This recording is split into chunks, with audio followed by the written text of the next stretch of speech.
어제도 말씀드렸지만 세월호 특별법 시행령이 세월호 조사위원회 활동을 무력화하고 진상규명에 방해가 되는 수준이라는 비판의 목소리가 큽니다.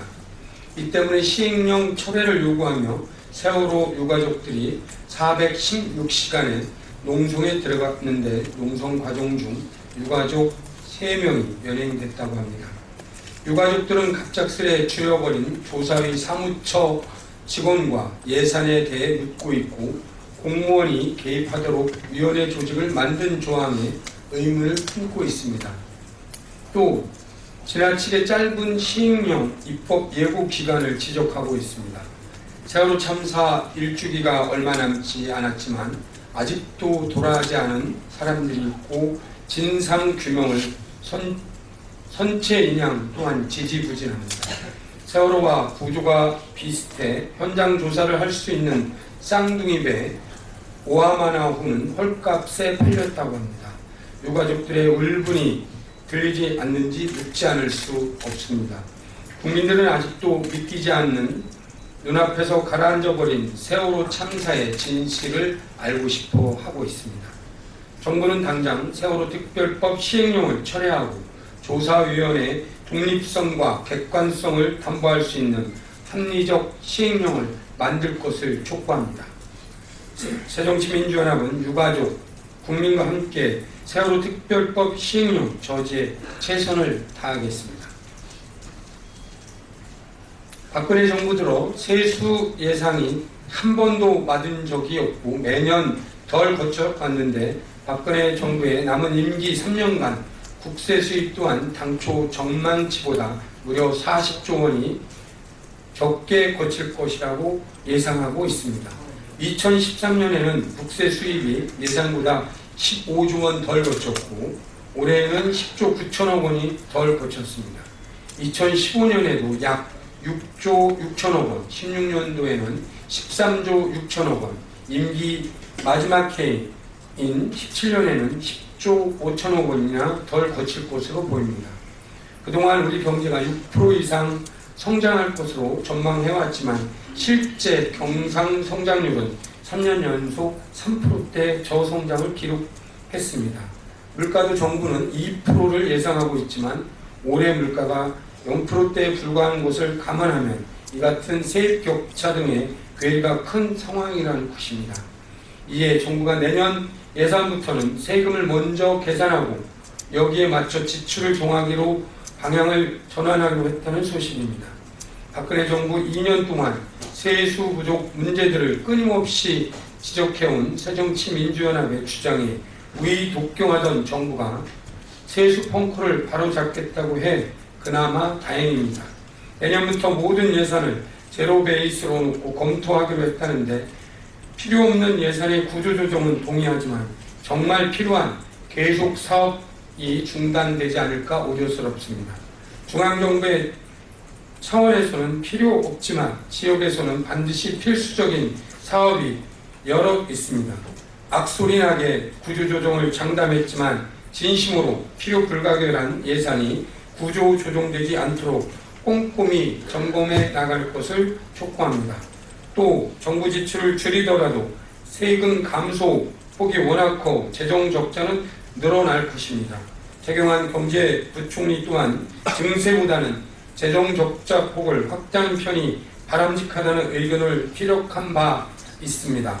새정치민주연합은 우선 근본적으로 세수 전망치를 현실화할 필요가 있고 특히 재정 적자 규모를 확대하는 것에 앞서 법인세 정상화 등 세수 확보 전략을 다시 한번 검토해 국민 부담을 줄여 나가야 한다는 점 강조드리겠습니다.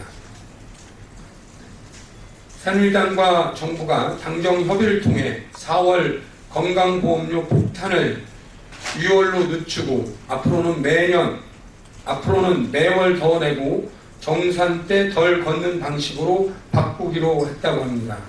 13월에 세금 폭탄으로 연말정산 후유증을 톡톡히 치른 새누리당과 정부가 4월에 건보료 폭탄을 피하기 위해 내놓은 묘안으로 보이는데 사실은 1년치의 소득 인상분에 대한 추가 납입 건강보험료를 매년 4월 한꺼번에 걷는 방식을 포기하고 매월 소득을 반영한 건보료를 납부하게 해 추후에 덜 걷는 방식을 선택하기로 했다는 것입니다.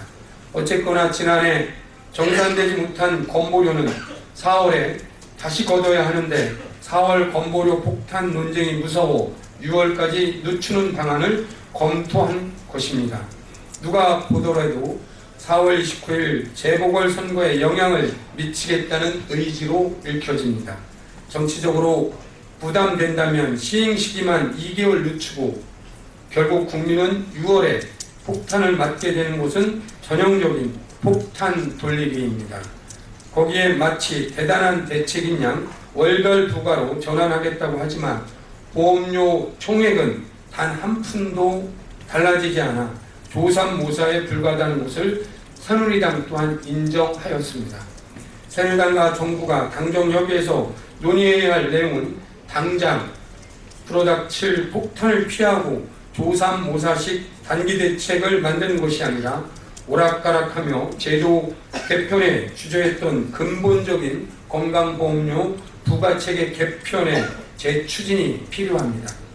돈이 없어 자살한 송파 세무녀는 5만 원의 건강보험료를 내지만 연봉 1억 원을 받아 연금소득이 있음에도 건강보험료를 내지 않고 있다고 고백한 김종대 직전 건강보험공단 이사장의 고백을 허투루 넘기지 말아야 할 것입니다.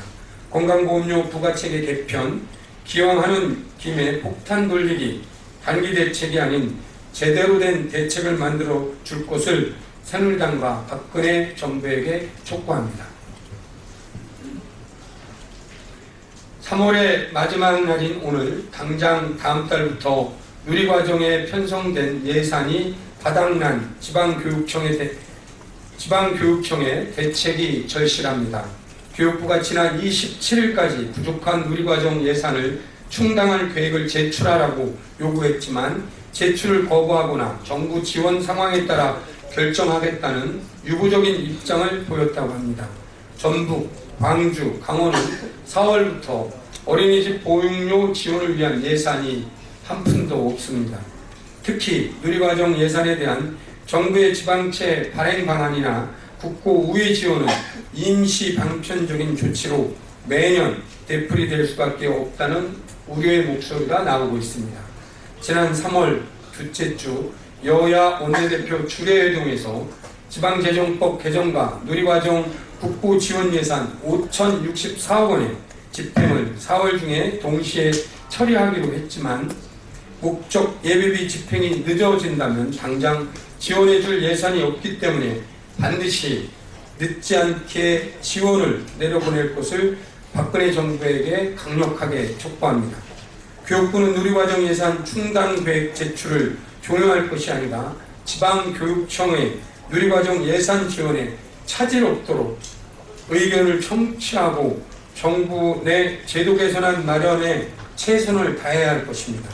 박근혜 정부에서 무상보육, 무상급식 논란에 국민들은 많은 상처를 받고 있습니다. 예산지고 갑질하고 이미 시행하고 있던 무상급식을 포기하겠다는 박근혜 정부와 새누리당 경남도지사의 실망스럽습니다. 국민을 위해 앞으로 자라날 우리 아이들을 위해 가장 필수적이고 근본적인 정책이 무엇인지 어떤 예산이 우선이어야 하는지 다시 한번 고민해 주기를 촉구합니다.